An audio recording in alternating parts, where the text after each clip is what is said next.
Good morning, good morning, good morning. This is the Comenius Institute Warp and Woof radio show here on RadioNext.tv at the Collaborate 317 studio.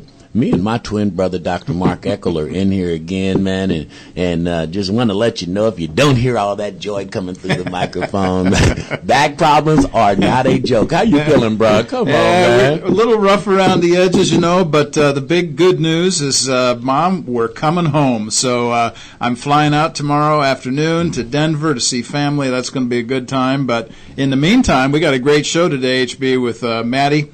And she's coming in to tell us about some work that she's doing and other volunteers down in the inner city and the east side with disadvantaged youth, specifically educational issues.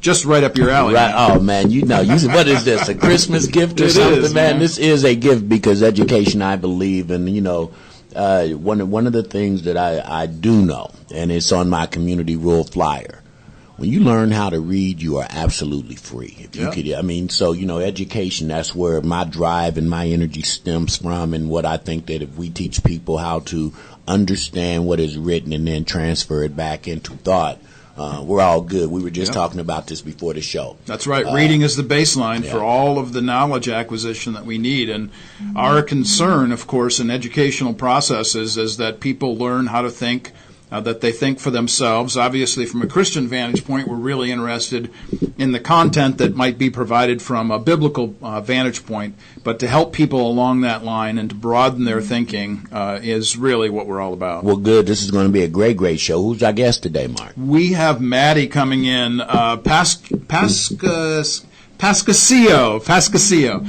Maddie, if you're listening, forgive me for messing that up. But Maddie is with a group called Like a Lion, and she does really good work along with others that are working with her in the inner city on the east side, places like Overton, and they're doing some really great work down there. I'm just really excited to meet her face to face. We've had some really great phone conversations. Looking forward to this because the kind of work that has to take place with young people so that they have a chance for the next generation to be raised up to be great citizens and great Christians in this community.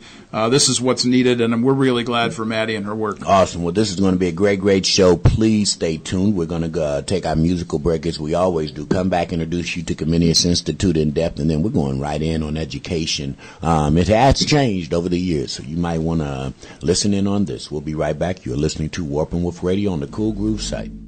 RadioNext.tv. You are listening to Warp and Woof Radio here on the Cool Groove site at the Collaborate 317 RadioNext.tv studio. If you get an opportunity, please come out and visit this great, great facility where Warp and Woof Radio Comenius Institute is housed now, 4202 North EMS Boulevard, and that is right off of 42nd in McCordsville, or Mount Comfort Road, right in McCordsville, Hancock County, Greenfield. You can call it so many things, but it is right on a little bit on the edge of the east side of Indianapolis, and I promise you, it is worth the drive. It is worth the drive. Hey, man, each week we always bring you this show, Mark, and bring the public this show. Comenius Institute is the seed and the sponsor of this show. Just introduce them to Comenius Institute before we start this conversation on education. Absolutely. So we've got three bridges that we cross at Comenius. The first bridge is helping Christian young people navigate public university at IUPUI. When they hear different things that they haven't heard before, maybe from their families, their churches, and they've got somebody like myself who really loves academics, loves to interact with kind of thinking that happens at university level. If you know of folks who know of folks that have young people going there, make sure to have them contact me. We have great groups that stop by the lunch table a couple times a week, and we have great conversations. Second bridge that we cross is into communities. And so basically what we're doing in this radio show is we're acquainting Indianapolis with all of the good things that Christians are doing around Indianapolis. And that is the focal point of this show, Titus chapter 3, 3 commands there, do good, do good, do good. That's what we're all about. And we have special interest and special emphasis on connecting black and white leaders within Indianapolis. That's a really crucial concern for us. And then our third bridge is connecting Christianity to culture. Some Christians have a hard time with cultural issues, lots of different issues that confront us at any given moment, any given day, and we're really interested in that. So this last week, for instance, just yesterday, I posted an essay on poverty, and a biblical view of poverty, and helping people to understand how it is that we think differently as Christians about the poor. And if you're interested at all in some things like that, go to my website, warpandwoof.org. That's warpandwoof.org. And you will find over 600 essays that I've written there. There's all kinds of video, podcasts, all kinds of things. But that's our third bridge, is helping Christians understand our responsibility within the community and specifically interacting with culture. Absolutely, man. You sound like you scripted that, brother. Go ahead. Oh, shoot. I'm going to take that out, and then that's going to be a commercial. There you go. But the beautiful thing, though, is each week we get a chance to speak, life into the Proverbs. Mm-hmm. And if you do not know, Proverbs are the rules that you can live by. Yeah. And those are those are etched in stone, so to speak. Those are the rules. And today we are talking about education, and I love what you just said. That's like leading me into this, because you were talking about the cultural, educational differences and everything. So why is a discussion about education so important for just anyone? Oh, man. Boy, where do I even start to answer that question? This is an issue about knowledge. And so if children don't understand why, they won't care about anything else. If they don't understand why education is important, then they won't care to read or study or think on their own. They'll just be taking whatever's given to them for the rest of their lives. But it's not just about how knowledge is transferred. It also matters whose knowledge that you're getting. So at this particular level, in my time of life, and especially I work at the university level, I'm trying to get people to be more broad-minded. But when you're talking about little ones, when you're helping little ones to understand why knowledge is important, content is important. So understanding, giving them a catechism, that is a baseline of belief from a Christian vantage point, is huge. And then there's the issue of the teacher. Who's invested in teaching young people? And then, of course, and here's the key to this, and you and I, HB, are all about this one, that is student discovery, getting kids to discover on their own. That's the key. Yeah, and not only discover on their own, but then discover where they are at the time that we're wanting them to discover on their own, because, and part of this first question is, why is it so important for everyone, is because everyone is different, and everyone's background, and everyone's situation has been different. We come from different cultures and contexts. Yeah, their content to learn might be different. So I think it's weird when we start evaluating people on tests that might be applicable to somebody else's design and culture and where they live, and that doesn't have anything to do with the education or the intelligence of the kids that we're trying to teach. And that kind of leads to the next question here. Why is it important to learn about the situation of educationally disadvantaged children? Yeah, and that's kind of like where I was going on that. Yeah, sure. Well, the issue of knowledge, coming back to this issue of knowledge, is a big deal for us. We're concerned about how not only how people are connected to knowledge, but whose knowledge, and then getting them to learn on their own. And as we've just discussed, the concern, of course, getting from their own context. But that's the issue. Sometimes their contexts are jacked up. They have some really bad situations. Sometimes they come from one-parent homes where there's really no kind of consistency. Sometimes there's no parents at home, and grandma and grandpa are raising young people. They come from disadvantaged settings where they haven't been read to all of their lives, and they have no sense of reading, and so there's this kind of disadvantage. And sometimes, it can be a cultural issue, such as, hey, you grew up in a home where there wasn't always food available, and maybe there was a poverty linked into the issue of education. And so the disadvantage comes at young people in various ways. And so for us, then, to care deeply for how young people learn, and that they learn, and that we give them an advantage over disadvantage, is the real key to this. And, you and I, man, we're symbiotic on this issue, as we are on so many issues, because we really care deeply for the next generation. Absolutely, and I think that's where we have to start thinking and attacking this problem. I was having a conversation the other day, and I was talking about contaminant fish in Fall Creek. And I said the baby fish that are spawned from the contaminant fish have no way to be anything other than a product from that contaminant fish. So if we could clean that baby fish out, then maybe we could stop contaminant fish from growing. There and it then is. he said, HB, you kind of crazy with your analogies. I said, well, no, the truth is that if you're a product of an environment and you think that child's going to change just without any influence or Right. outside help, then Right. you're nuts. And Yeah. that's basically what I'm saying. And so that does lead me to this. What does Proverbs say about us Christians helping those who might have learning disabilities, they need growth, and they need to understand knowledge and all that, Right. but they don't have those resources, basically. Man, that's the key to this, coming alongside young people. So there are different ways that we could approach this particular issue, but let me just go back to Proverbs for a minute, highlight a few important ideas. One of the key words in Proverbs is the word knowledge, and it comes to us in different ways, but it certainly focuses attention on learning. This is not so much an informed mind, but a relationship with God himself. So when we read Proverbs that says our responsibility is to know God and have this relationship with God, that's huge. But then guess what our responsibility is? All the way through the rest of Proverbs, what's it say? My son, listen to my teaching.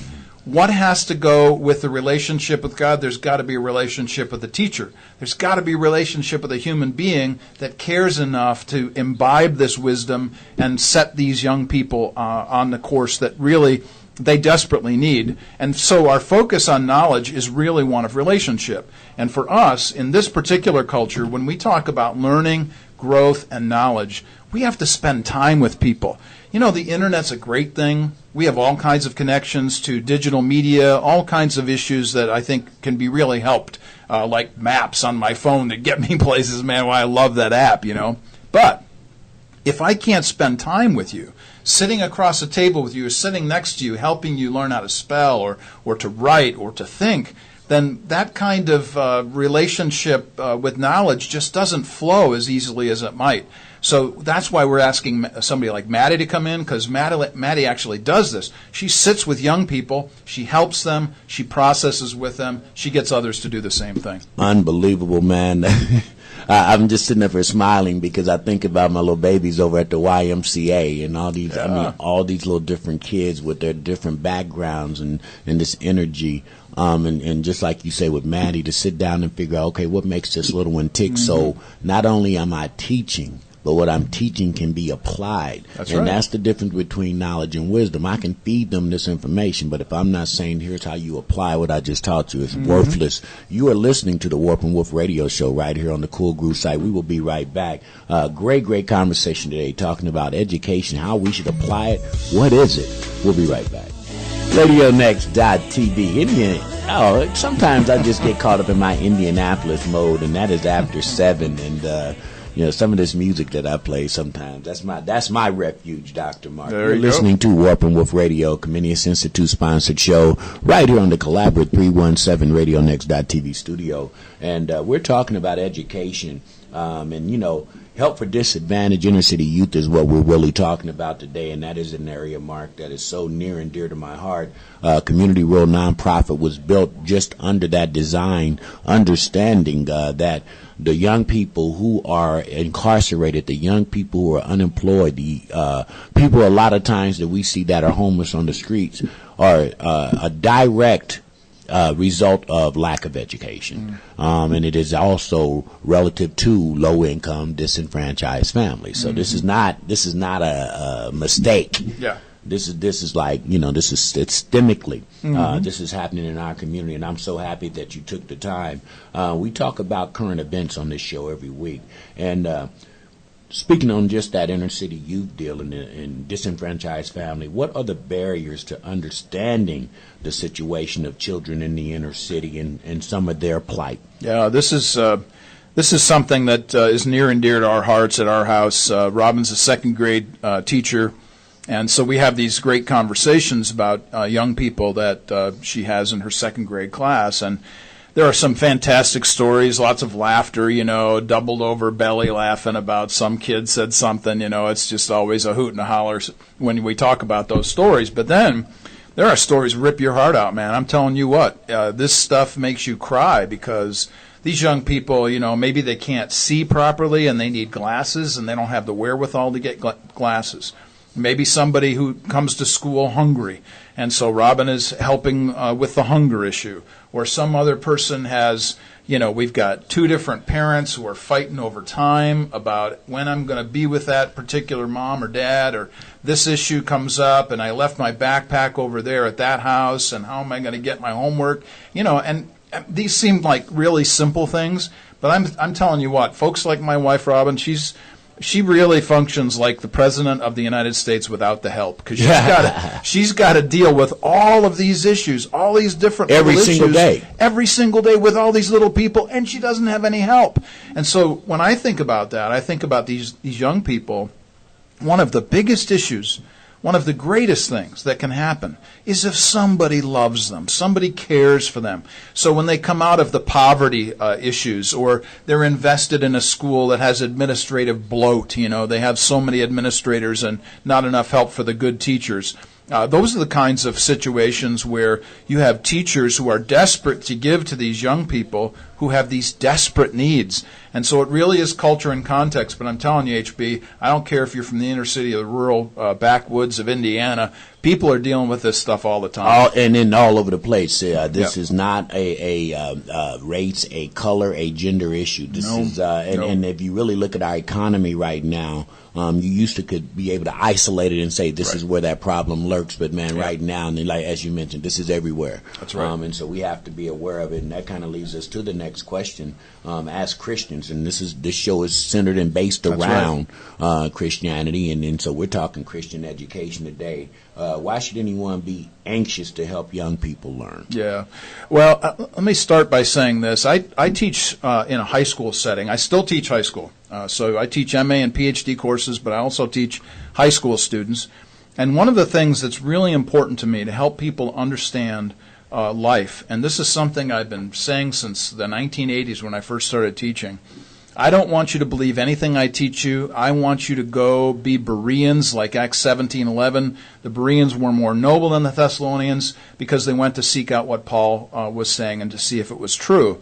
This is my concern for young people, is to give them the content, to give them the opportunity to go read and study and think through that particular content, because I am directing that. I'm moving them toward that particular reading or that particular project. But then the next most important issue is to get people to be invested in the discovery of whatever that learning might be. So from a Christian vantage point, I care deeply for the content. I believe there are certain things that are true. Then I bear responsibility in this relationship with students, which we've been talking about since the opening salvo here in our discussion this morning. I believe my relationship with young people is very, very important. And then finally, I would say that my next important area is getting them to discover this. And so what do? I enact life-related ideas that connect to them immediately so that they can say, wow, you mean this stuff that you're teaching here has direct application to real life? Wow, I didn't realize how important or how relevant that might be, that information. So I'm concerned as a Christian that people see the connection between knowledge, how it impacts them as an individual person and their character, and then ultimately how it transfers into the activity of everyday life. And it sure sounds, HB, like when you and I talk, we're pretty symbiotic. That's where we go, and that's interesting that you mentioned that, because the last question that we have in this second segment deals with just that. Why don't we hear more about the lack of education or the lack of educational resources for disenfranchised people and low-income families? And why don't the news media, if they're so concerned about the murder rate, understand that if we are able to reach these young people and break that chain, so to speak, break that cycle, and make education important in their life, they talk about everything else. Yeah. Why don't they do that? Let me just give a shot across the bow here to all news media people. And, you want to make a commercial, HB, make a commercial about what I'm about to say. This is really important. You know what? Instead of leading the news broadcast with the blood on the streets, the latest problem with this or that. The perverts. The issue of people who are doing things they shouldn't be doing with people that are too young to understand. We could go on and on about all this. Anybody who's hearing the news knows that this is what leads. Wouldn't it be nice if every single day our first 10 minutes of the news was, hey, you know what? There's this great group of people doing this great work, doing good things down in the community, and let us tell you about that. But no, what do? We save that to the end, the last 45 or 60 After seconds. you're shocked out of your brain. And we don't spend the time that we need to focus on folks who are doing good in the city like Maddie is with Like a Lion groups. And if we would do that, if the news media would focus on what's good and highlight this on a regular basis and pick up on all the educational nonprofits around Indianapolis. There are over 10,000 nonprofits in Indianapolis. My word, people. You could choose from today until the next 2 decades to understand what it is that's needed and the good work that people are doing. And just imagine if people did that in the news media, how much easier it might be, HB, hang on to this now, how much easier might it be for nonprofits to get end-of-the-year giving. Oh! Wow. Wouldn't that be nice? And if any of you news agencies are out here listening and you want to start your show like that, just come on out here to 4202 North EMS Boulevard. I set you up nicely 46140, and you can get that story each and every day out here at Collaborate 317, because that is exactly what we're doing, and we're going to spread like the measles. I'm telling you, if you don't have your shot, you better get one. We'll be right back. Dr. Mark Eckel, Harold H.B. Bell up in here on Comenius Institute, and we are talking education up in here this morning. It's real, it's true, and it's raw. RadioNext.tv. We are live. Dr. Mark Eckel, Harold H.B. Bell, Warp and Woof Radio. I just love, Mark, we were talking off air, and this is education too. To be able to go live your design and do the things that you know you're scripted to do is one of the best and most free feelings I think that you can have. And this Wednesday morning platform here is such a beautiful gift to be able to just express thoroughly, much like we said, why won't mainstream media report this? I mean, we need to be talking about these things on a continuum if we want to change our community, which lets me know if you have the platform and you don't, then what's really going on. Yeah, your point about being gifted and following your design is a big deal. I think folks get really messed up with their thoughtfulness about, hey, what should I do with my life? And my general thought is always, how has God gifted you to be different from other people? Or how has he gifted you to participate in the culture in a way that maybe other people don't? Or maybe coming alongside somebody else that, you have the gift of help, whatever that might be. But you're absolutely right. Our concern ought to be to help people where they are with what they've been given to do. Yeah, and we always talk about change, wanting change, and as you mentioned, we lead the news off with all the violent stuff to put people in a state of either anger or fear. And we say this every week. If you're dealing out of anger or fear, you're making an irrational decision most times. That's not the way to make smart decisions out of either one of those emotional states. So how do you think Indy would be different if people truly cared and said, let's really try to make education at the forefront of these families and these children who are low income and disenfranchised? All right. So since I just wrote this thing on poverty this week and I pushed this out through Warp and Woof, let me approach it this way today. We could go in lots of different directions with that particular question. How would Indianapolis be better? Let me say it this way, and let me just be really strong on this point.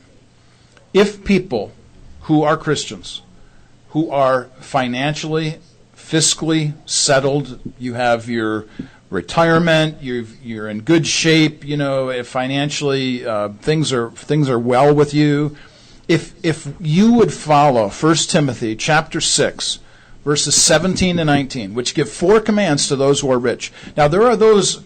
All of us can claim to be rich in one way or another, and I'm sure that we can have a discussion about that. But Paul actually singles out people who have more than other people in 1 Timothy chapter 6. Indianapolis would be bettered, to the question. Indianapolis would be bettered if rich people would give more. And they would give specifically targeting those things that really matter to them. And that they would, and this is, by the way, HB, one of the reasons why I chose the word patron for how people give, contributing patrons. Because a patron is somebody who says, you know what, this thing is going to be my thing. And whatever that thing is, I don't care, pick a thing that you're invested in, some nonprofit. You want to come along Comenius, you want to come along Like a Lion, whatever. But pick a thing and then subsidize that thing so that folks like me, folks like you we can quit looking over our shoulder at what's coming from behind us and continue what we're best at, which is looking in front of us. What's the next thing? What's the next opportunity we can help people with? If people would target us that way, with patronage that would say, you know what, I'm going to fund you in a way that will take care of not only your needs, but forecast into the future. HB, to the question, how would Indy be better? There's a first way. And I am not doing just a promotion for Collaborate 317, but man, I'm telling you, if you could come out here, and if you are a person who have the ability to be a patron or a sponsor to a cause that you believe in, I promise you will find it out here. Everything from seniors to babies, everything from business owners to nonprofit programs. There are so many ways that you could help and become a patron, and do just as Mark said. And Scripture also says, "To whom much is given, much is required." Oh, there you go. I want to go to preaching. I got the preacher in here. Now I don't want to make preaching my skill, but on that same front, why should Christian meet the needs of these young people, Mark? Yeah. Let me come back to the issue of patronage for a moment to answer that question. One of the things that we know from history, and one of the reasons why I chose the word patron, it comes out of the context of the Renaissance. The Renaissance took place in the 1500s, thereabouts, and of course was continued into the 1700s, into the 18th century, 19th century.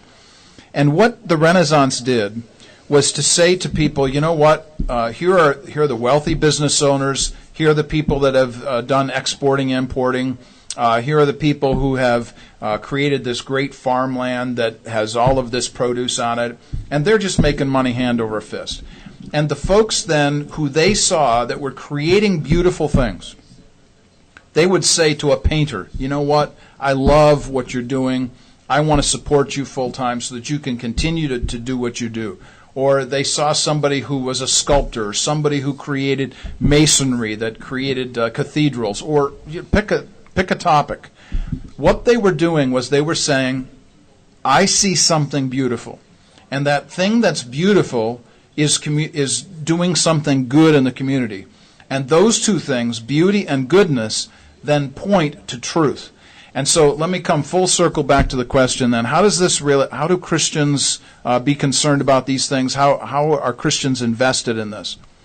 I don't really care about hearing your truth until I see some beauty that you've created and some goodness that you've done. We talk about truth, goodness, and beauty. We need to flip that baby around, and we need to start saying, here's my beauty. I'm going to show you that. Then I'm going to do good, and then maybe you'd be interested in hearing my truth. There you go, man. Truth, goodness, beauty. In other words, value. Because it has to have that value to be, That's right. Worth supporting. So, the value is, what the results will be in that community that it's serving, man. And that's education right there, that we don't get into those type of conversations, and we don't, make that paramount. And when we start talking about the real value of why learning and education is so important to those who need to know. That's right. It's interesting that this week, and before I get to the last question, I'm going to put you out there. Okay. I don't see anything about my movies, man. So I'm going to ask you, before we ask the last question, if that's okay with you, what types of movies supporting disenfranchised youth, low-income families, about education? Before I ask that last question.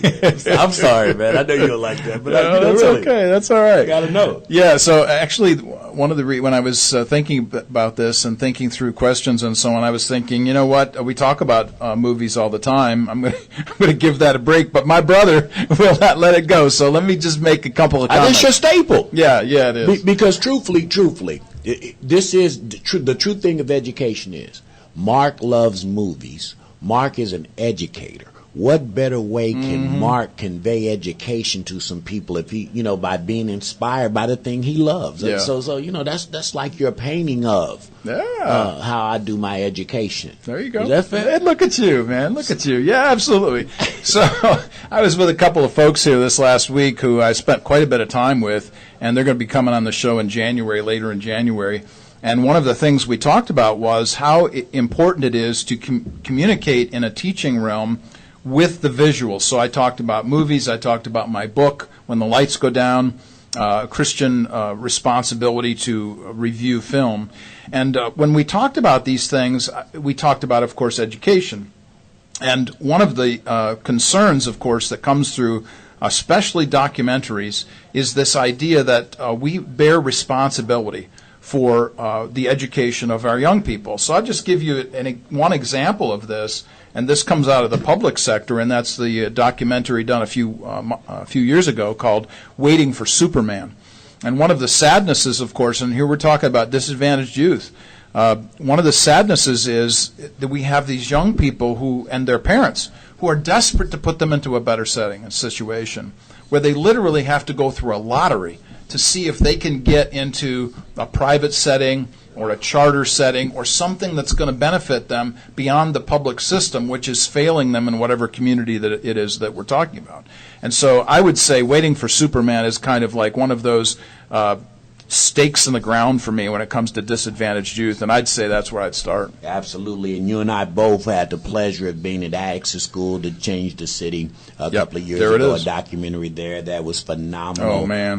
When you start talking about education of disenfranchised low-income people, there man, that's powerful. So let's end this segment up, man. You know, Comenius Institute, I am a proud board member. Yes, love and appreciate what you do.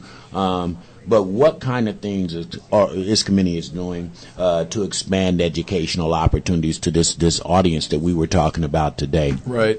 I would say, let me begin by answering that question by talking about all of the different folks that we have on this radio show.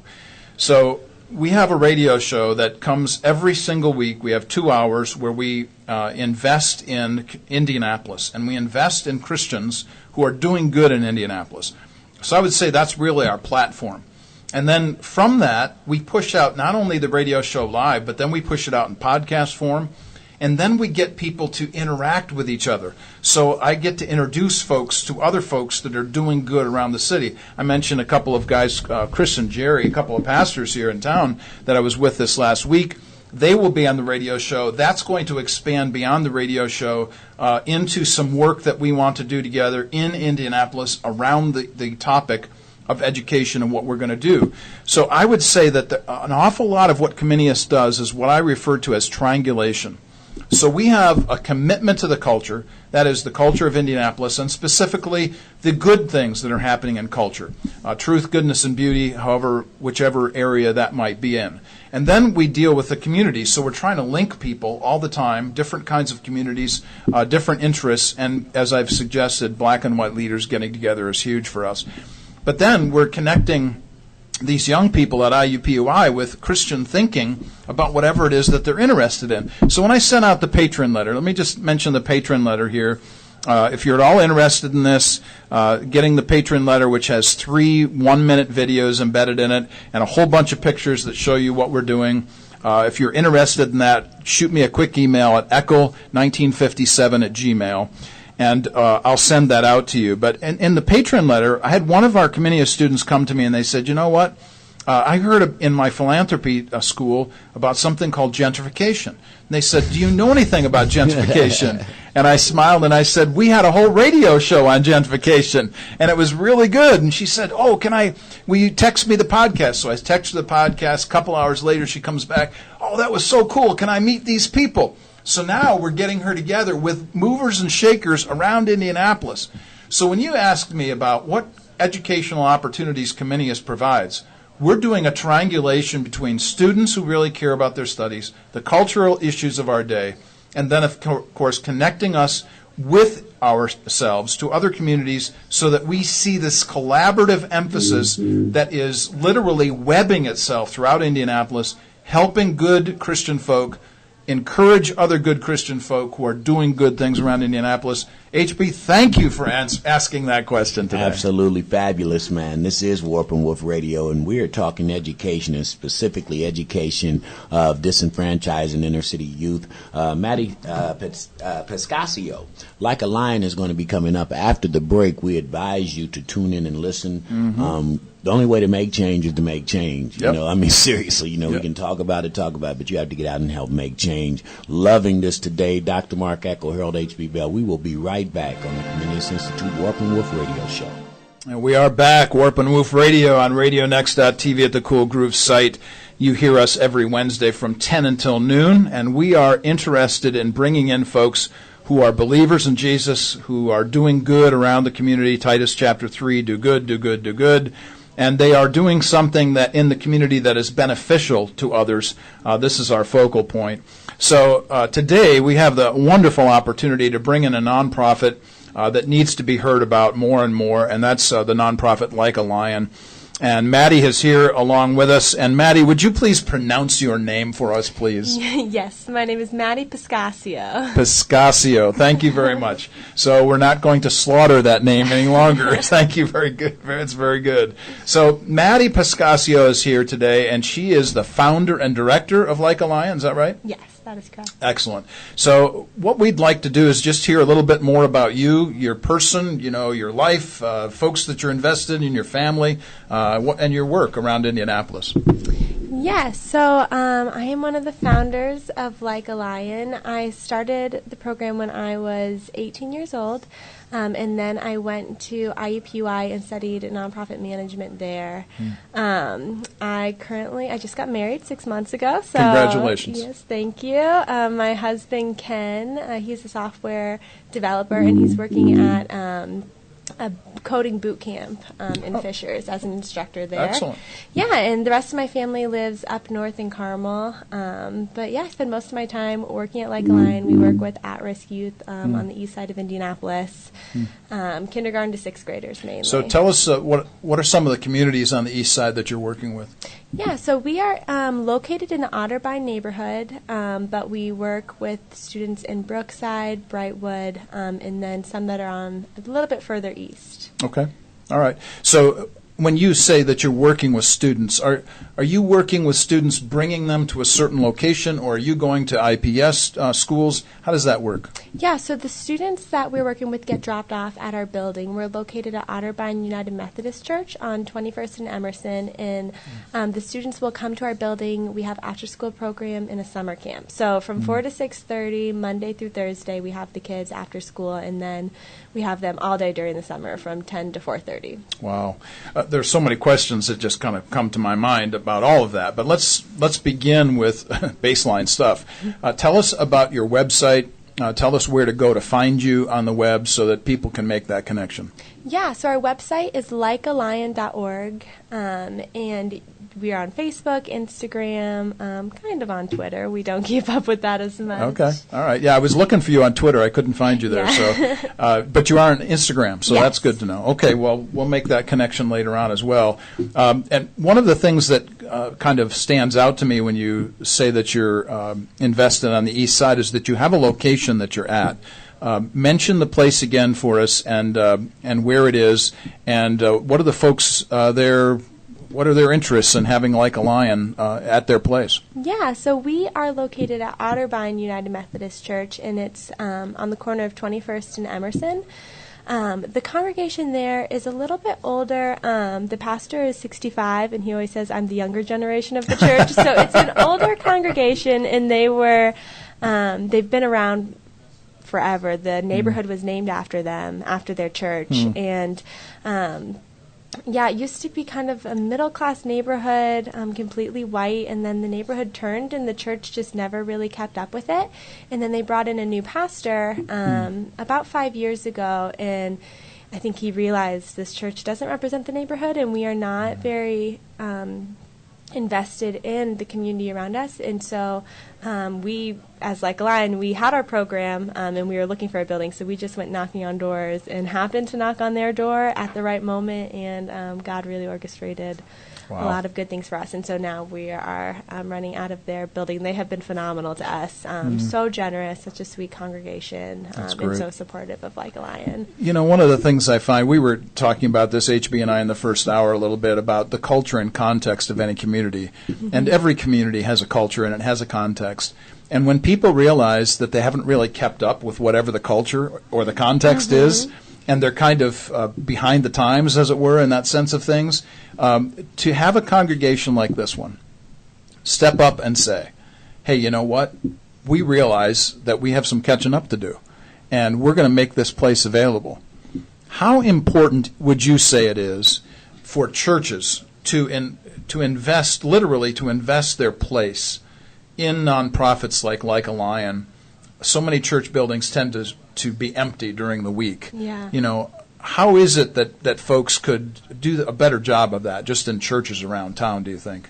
Yeah, I just think there's so much opportunity with the church building. I mean, really, with them being empty during the week. Like a Lion, when we started, we had a mission and a vision, and we were on fire for it. Just so much passion, but we didn't have a place to be. And so it was a big roadblock for us in getting started, was not having this space. And so when we found a church that was willing to partner alongside of us, I mean, the growth that we've seen in Like a Lion since 2014 when we started partnering with them is amazing, and I don't think would have been there had we not had a church building and a church that stepped up and welcomed us in. And so I think it's so important for churches just to look, there's so many visions out there and missions and people with so much passion that just need space, and, if the church has a good opportunity to be able to provide that. Yeah.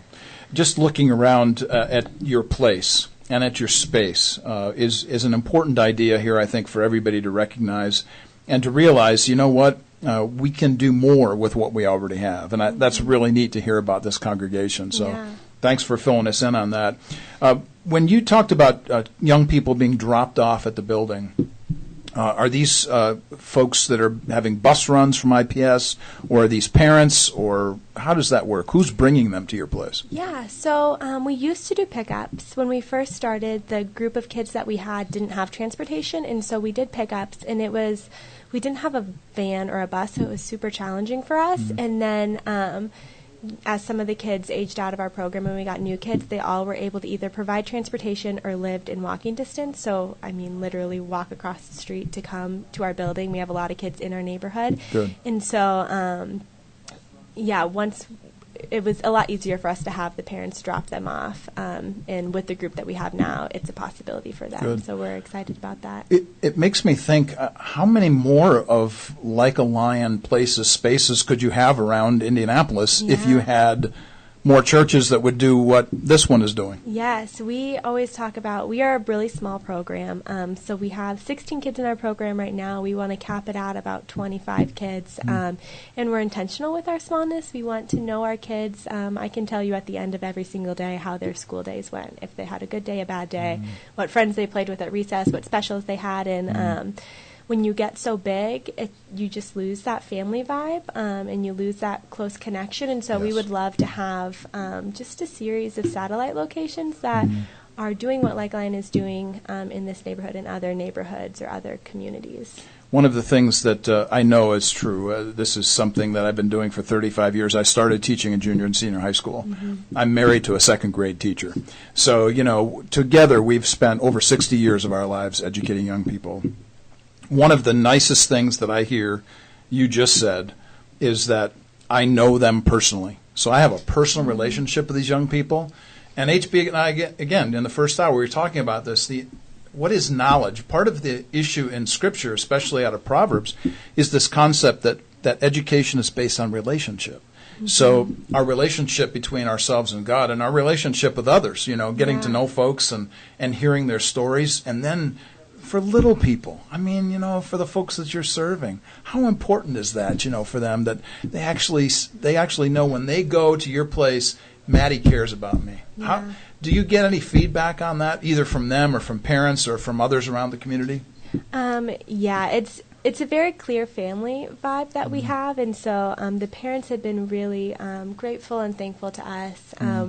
On Halloween, I took a group of girls trick-or-treating with my family, and so that was really fun. And one of the girls who went she's just kind of a spitfire girl, and she's not super filled with graciousness. She is very sweet and very loving, and loves to be Like a Lion, but just a very spunky personality. And she wrote me a letter that said, thank you so much for taking us trick-or-treating. If you weren't a part of our family, we would not be able to do this. And I think that just really speaks to how they view us and how we view them. I mean, they spent the whole day with my family, doing that, and they consider us part of their family. And so it's definitely, our kids are known at Like a Lion, and they know us. We try to, That's great. Some of the girls were flower girls at my wedding, and they were invited. And we just really like to be connected with them and know their families.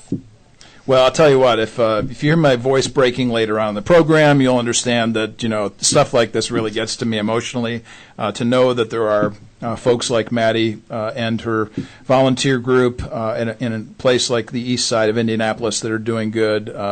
This education is just the crucial concern for us. We talk about the next generation all the time. Let's talk a little bit about this issue in terms of next generation preparation. How is it that you see what you do as preparation for the future for young people? What do you see your work at Like a Lion being beneficial for them into the future?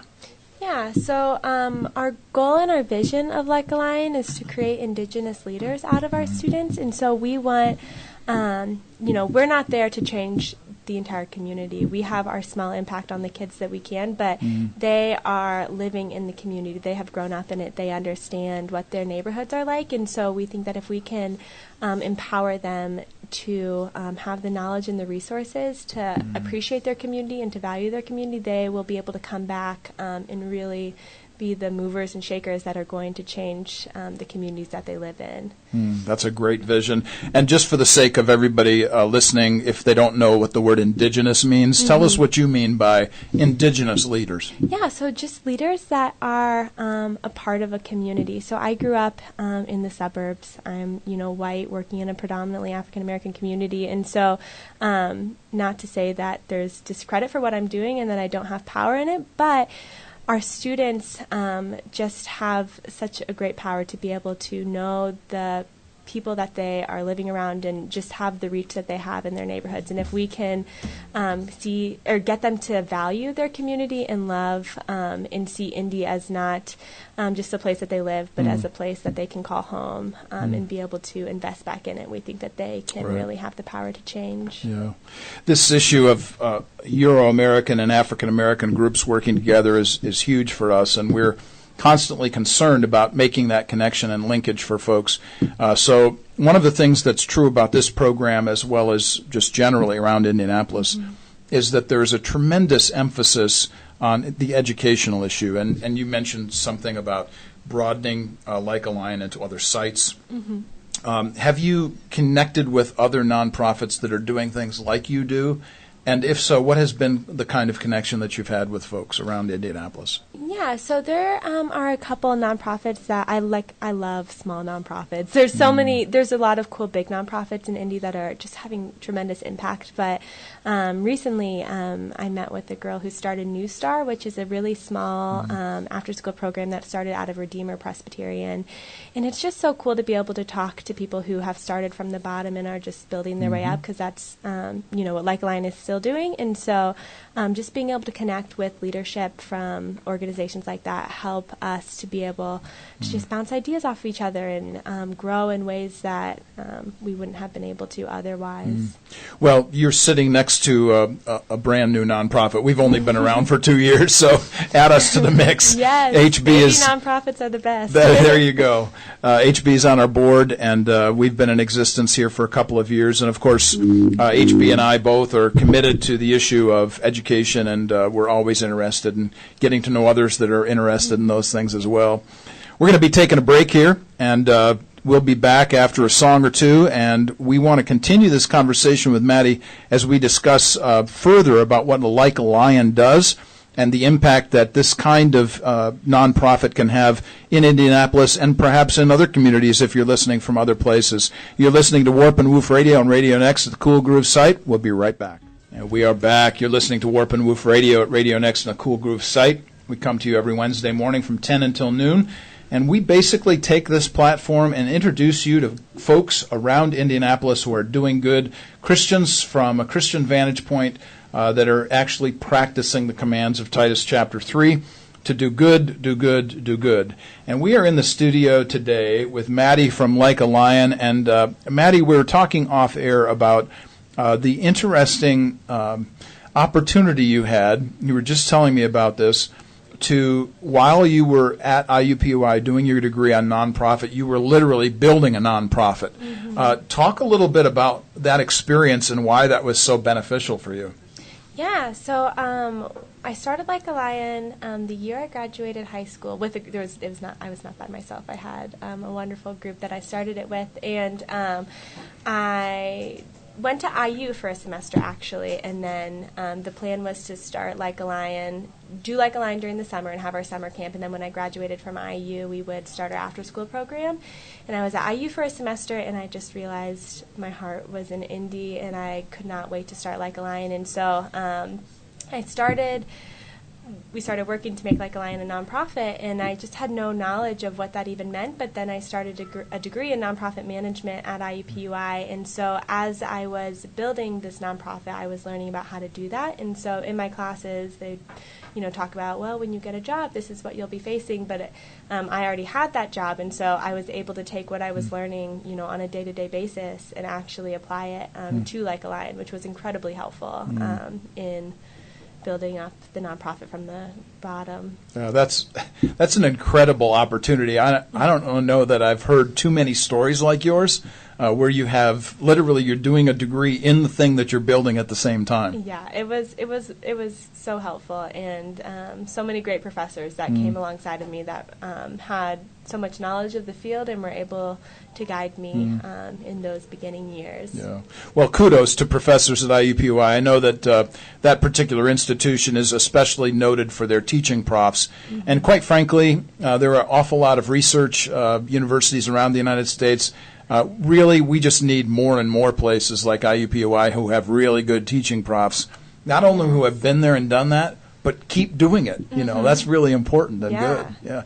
Just by the way, this thought just comes to my mind. Have they asked you to come back to tell about any stories that you have for nonprofit building? I haven't gone back to talk to any classes or anything like that, but during our classes, Like a Lion was often the test subject. So nice. To the class, it was kind of cool. They used it as a sample nonprofit, and then the class would give feedback on things. So Great. During my schooling, it was helpful because they used it Great. a lot for examples and things like that. Well, I'll tell you, if there are any opportunities that I have while I'm down on campus to push these nonprofits like yours out there, I will make sure that they hear more about you. Well, thank you. Yeah, of course.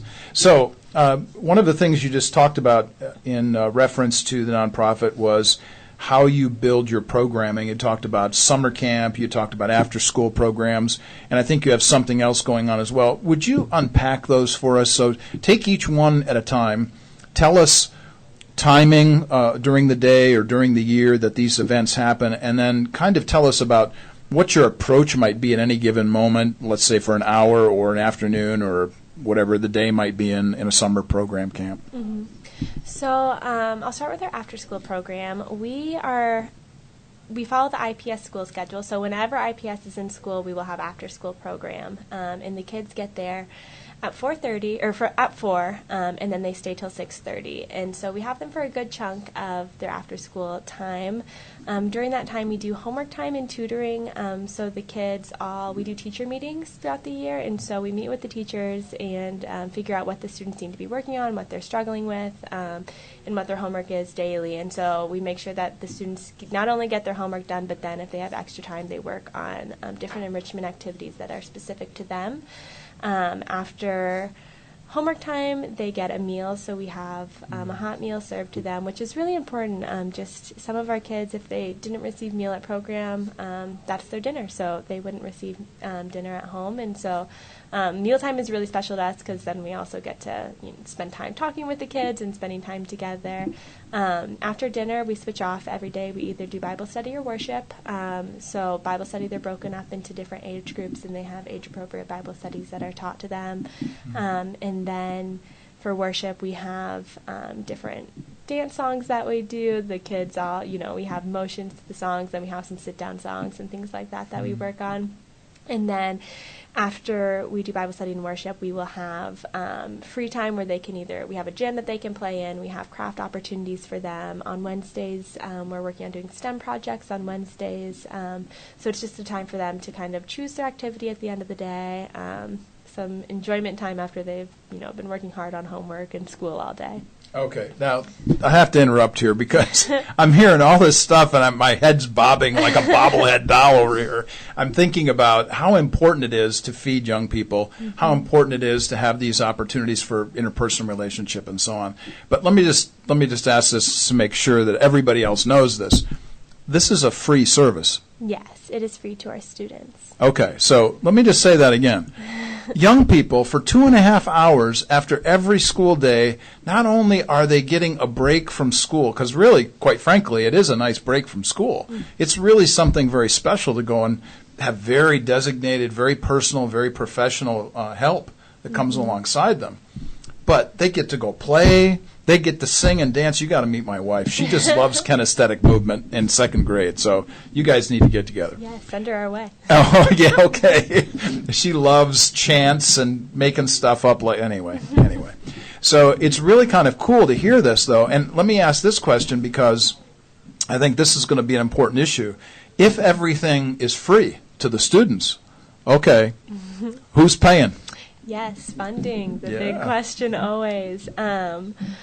We have some wonderful individuals that have come alongside us. So our program is 33% funded, actually 36% funded now by monthly donors. So Nice. we have just a lot, which most of them are about $25 to $100 a month. So it's not huge portions, but it's just a lot of people that have come and said, yes, I love your mission. I want to be a part of this. I want to not only make a donation to it, but invest in it monthly. And so that's incredibly helpful to us.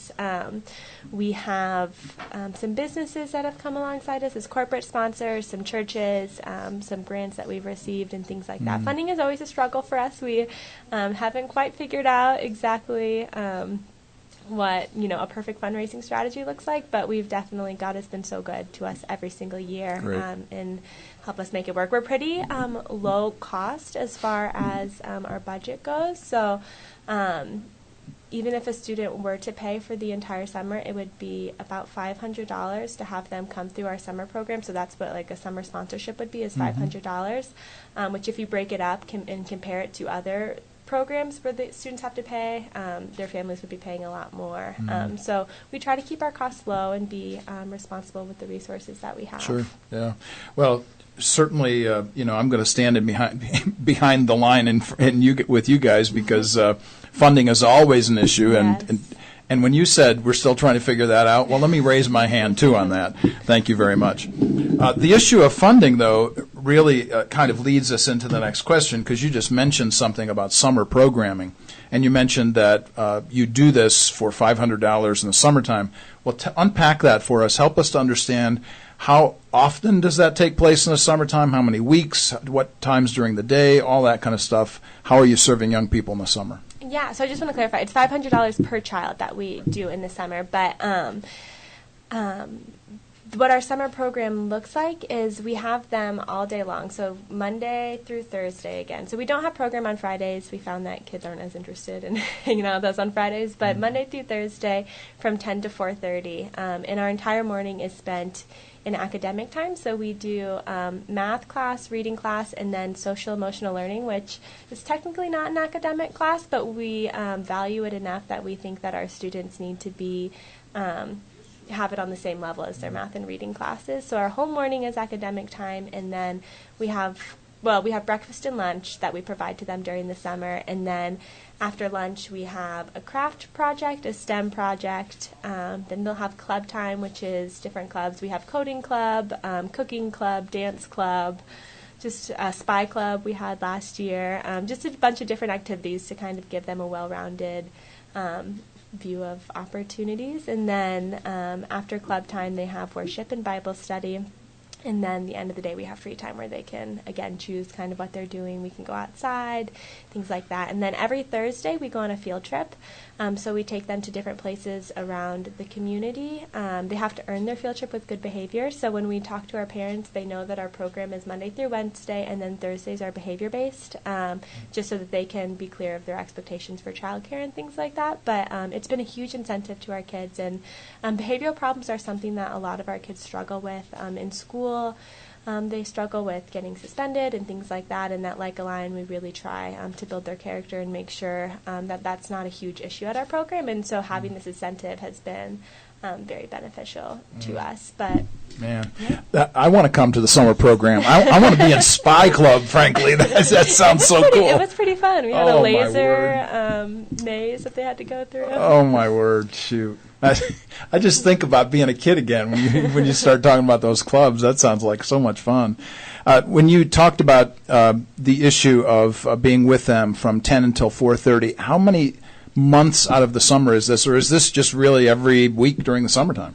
Yeah, so IPS has a 7-week summer, so we have them for 7 weeks. This year it'll be 8 weeks, so we're getting an extra week. So as long as when IPS is in school, we have our after-school program. Whenever they're out of school, we have our summer camp. So you really function. Let me just get this straight. You really function honestly, like a regular teacher, honestly, because you're doing all of this work during school days, and then during the summertime, well, that's not really like a real teacher because you're teaching in the summertime, but you just take your breaks and your vacations like an IPS teacher would, right? Yeah. It's nice because they have a balanced calendar, so they have 2 weeks off for spring break and winter break and fall break. So that is nice because we also have we are usually in the office, but we're out of program time, which makes our schedules a little more flexible. Oh, I like balanced schedules. That's great. That's great.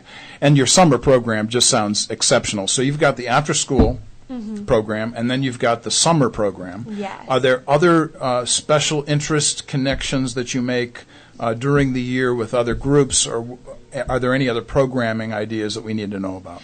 Those are our main programs. We have some personal connections with some people, like the church that I go to, Soma. We have a group of people that are going to start bringing some kids to church on Sundays. So we have some personal connections outside of church that kind of make it a little bit more holistic. But as far as our specific programs go, we have our after-school program in our center. Great. Say hello to Phil Edwards for me next time you see him. We love Phil. Yeah, I just met with him for coffee a couple weeks ago. So this idea of connecting with people throughout Indianapolis, this just kind of tells you what we do. Yeah. Let me come back to something that kind of struck me as interesting, at least. You have mentioned twice now, not only in the after school but in the summer program, that you have Bible studies and worship. Yeah. Okay. So here's the obvious question that's got to be asked. You're working with public school students. You're working with public school teachers.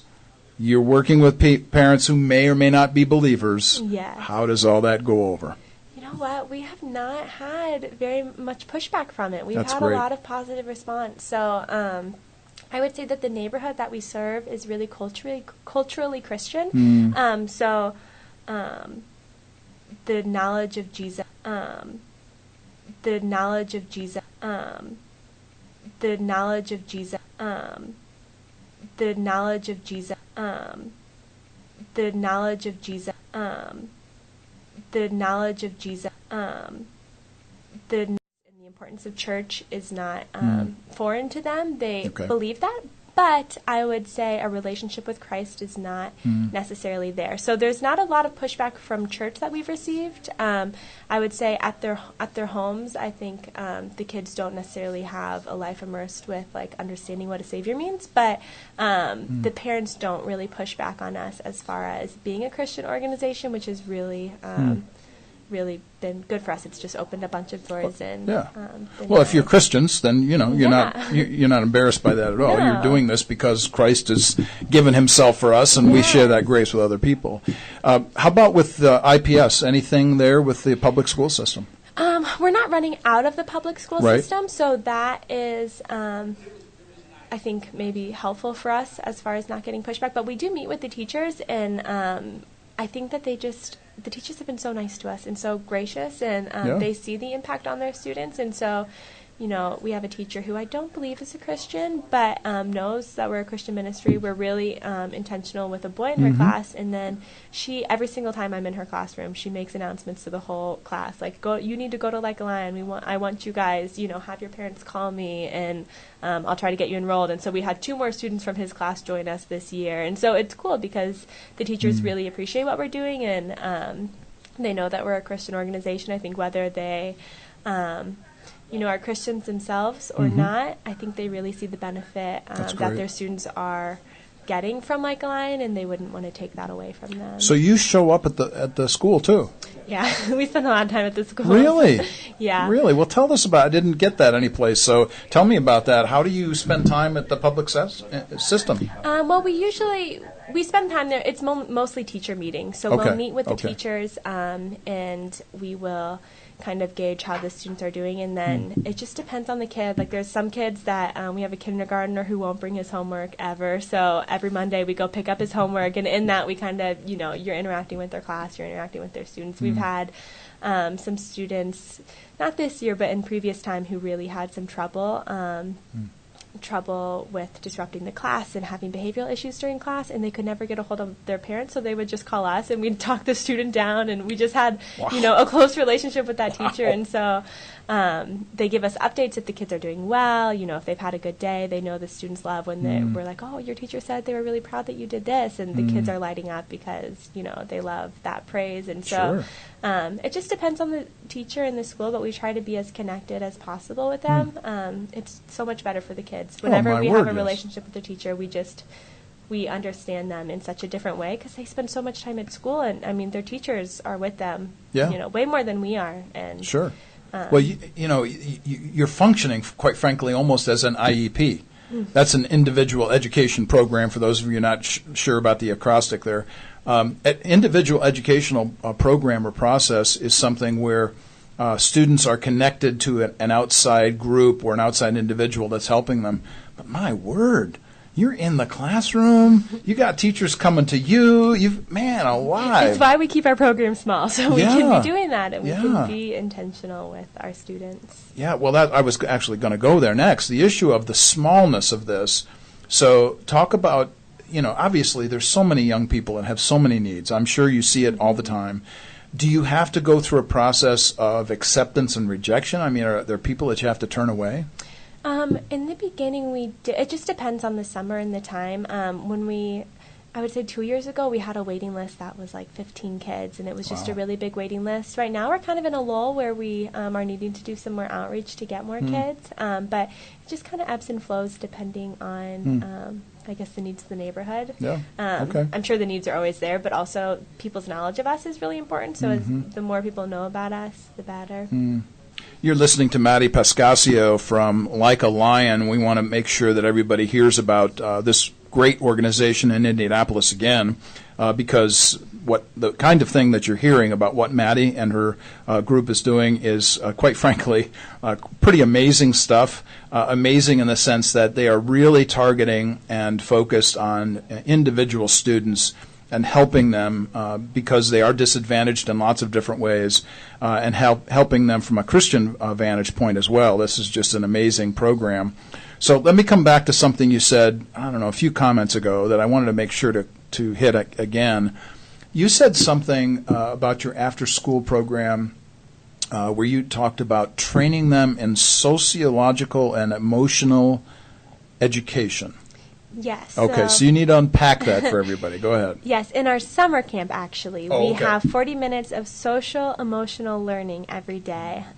It's often said as SEL class, but it is kind of a time where we work on things that aren't academic, but that are really important to the kids. So controlling your emotions, what it looks like to combat bullying in your school, how to have a good character, how to be a leader, how to communicate with others. What do you do if you're angry and you want to throw everything and hit somebody? How do you control that and find different strategies to be able to combat that? So our SEL class is really fun for the kids. It's really engaging. We have a lot of different activities, and it's hands-on, and it's taught by Sarah Rogers, who's one of the founders of Like a Lion and has come back as she's working part-time for us, and then she works during our summer camp. But she's a behavioral coach at a school, and so she does this during the day, and then she's amazing. She comes after school and works with our kids after school after she's been working with kids all day, and then spends the whole summer with us. And she teaches our SEL class, which has been really helpful for us. Okay, so for those of you who have heard me talk about these things a lot and hear me talk about education all the time, let me just say this, that you're hearing about an educational program that cares for the, wait for it now, the whole person. How about that? Do you guys stress that at all when you're discussing what it means to teach young people or teach anybody, being concerned about the wholeness of their person? Yeah, we do. Our mission is to spread the gospel of Christ through academic, emotional, and spiritual support. And so we feel like everything we do kind of fits into those categories. And it really, we care about their academic success. We care about their emotional health. And then, we care about their spiritual well-being as well. And so we really do want to make sure that it's hard because it's easier to have a focused program that's just academics or just, bullying prevention or things like that. But, we just see it as so important to our kids that we're targeting. We have so much access to them and spend so much time with them that we want to be targeting all these different areas in their lives. That's huge. This is the Hebraic concept of shalom. Shalom means completion or wholeness. And so we're really interested in that for everybody. When you get an email from me, for instance, and I write peace to you, I don't mean some kind of hippie idea from the 1960s. I'm saying, I hope that there is wholeness in your life. That's what I wish for you. And so this idea of bringing peace, bringing completion or wholeness to a neighborhood through the individual lives of, your phrase, indigenous leaders for the next generation is just really cool. Okay, so we've been through the program. We've talked about individual work and all of those kinds of things. Tell us some stories about young people. And you can take this in any direction you want. Tell as many stories as you want about individuals who have been impacted. Maybe you want to talk about a success story. Maybe you want to just tell a little vignette or a few of them all together about young people who have been impacted by your work.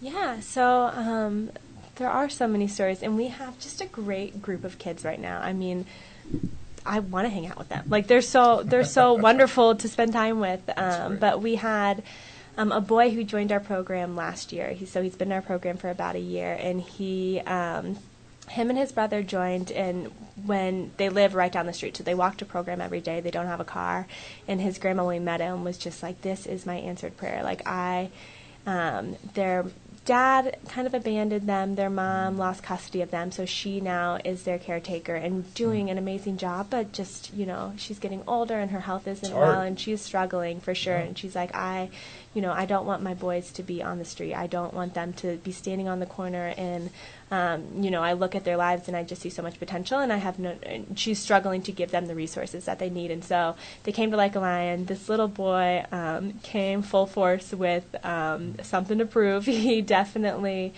he struggled a lot academically. He was about 3 years behind in his reading than where he should have been, and he just had this major attitude and kind of wanted to be the big man on campus and, outbeat everyone in badness and attitude, and he was really struggling. And so we've just been, one thing with him was consistency. He had so many people in and out of his life. I mean, he didn't trust us for anything, and so we spent this whole year just really being stable for him and providing him, saying, like, we want to be here for you. We are not against you. We're not going to kick you out. Like, you can try to get kicked out of this program, and we see you trying, but we're not going to kick you out. We love you, and we want you here. And so he's been suspended for different things, but we always say, you are welcome back, and we want you back, as much as, you're pushing back on us. And so his life has really, his grades are, he brought in his report card about a week ago with 1 C+ and A's and B's, which, I mean, is the best report card he has ever had. And he's just grown so much in his confidence. He, was so scared to even try to read or to try to do things. And his confidence has grown throughout the past year, and his just confidence as a member of the Like a Lion family has grown. So he, you can tell he feels known and he feels loved, and so he is now free to be himself. And so when he once, felt like he had something to prove, now he is who he is. He doesn't want to play basketball with the boys all the time. He wants to come up and do crafts, even if it's just girls, and he doesn't feel like he needs to prove something to the other kids. He doesn't, have that to prove. And so that's been a really cool transformation story to see in him. And then we have another little girl who I was talking about earlier, just a spitfire, and one that I love very dearly. But she really struggles with attitude and behavior problems. At school, she gets in trouble a lot, and coming to Lakeline, I've had probably 100 conversations with her on what it means to have strategies when you're upset with somebody, or how to deal with conflict, because it's just something she really struggles with. She's the second oldest of 8 children, and she's 10. So there's a lot underneath her, and she just is put into the mom role at all times. And because of that, she doesn't have any trust for authority. She sees herself as the authority, and so she really struggles with any kind of authority. Sure. But we have a field trip coming up, on our Christmas field trip. And so just yesterday, we were, doing homework time. At the end of homework time, she comes up to me. She's like, "How do you think I did during homework time?" And she's never really asked about her behavior in that way. And, I was like, "Well, how do you think that you did?" And she's like, "Well, I think I did good in this." She's like, "I talked back to you a little bit when you asked me to do something." She's like, "But I did recover." And I had, I did eventually recover, but that was not a good moment. So she's like, "So I think I did okay." And I was like, "I think that you did okay too. Like, that was, a rough moment, but then you did recover." And so then she goes running back, and starts writing something down. I was like, "Hey, what are you working on?" And she's like, "I made myself a behavior chart so that I can track my behavior throughout this week to try, to see if I can go on the field trip." And I was so impressed by just her personal responsibility that she was taking in that, which I think is just, something that having those character talks and saying like, "Hey, your behavior is your responsibility. Like I didn't choose to make this action, and you're, upset with me for taking away this, thing that you wanted to do, but this is your responsibility," and something about having a good character is taking responsibility for that. So watching her have that personal responsibility was just a very proud moment for me to see in her, and it kind of, I think, is a testament to the different talks that we've had. We've been working with her for years on getting to this place, so very proud moment. The story is huge. So for what it's worth, I'll just say this to everybody, and of course to you, obviously. To record those stories would be really cool. Yeah. I mean, to just take even the podcast, when this comes out, and to take the stories that you just told and to have them written down is ethnography. So where people are coming from historically, you're actually writing down those stories. Yeah. And to have a whole, being able to raise funds that way. Here's the story of, here's the story of, here's the story of. And when you tell a story, the attraction, everybody loves stories. So you're attracting people to what it is that you're promoting and serving. Yeah, we're doing a little bit of that with our end-of-the-year fundraiser Good right for now. you. So we have some snippet stories, but I think big stories is a good idea. Yeah, as well. these kinds of things attract folks, because then they say, "Wow, this is really going someplace, and we see the benefit of this." And those are good things. And plus, the way you tell the story is so sweet. You're so invested in these young people, and that's just a pleasure to hear about. Well, we just have a couple minutes left, and I wanted to make sure that you get an opportunity to tell folks who, at the end of the program, whatever it is you want to leave them with. What kinds of ideas would you want to make sure that people leave this broadcast with today? Yeah, I think one thing that when I talk about our kids, I always want people to know, just because we talk to a lot of people from different demographics and some, a lot of people that are so far removed from the low-income community. And so I just always want to make sure people realize, like, our kids are capable. Like, they are powerful, and they are leaders, and they, aren't destined for some statistic that you can read, but they are just filled with capability. And so given the right resources, and a lot of them do have so much against them. I mean, the family lives, we have students that have moved, I think, 16 times in 2 years, and just the instability is unbelievable. And so they have a lot working against them, but the way that they persevere and the ability and the knowledge that they have is amazing. And so I see a lot of people discredit low-income kids and want to come in and be this savior to them, and like, they need my help and they need this. And they do need resources, but also they are capable in themselves, and they need empowerment, and they need resources that they don't have.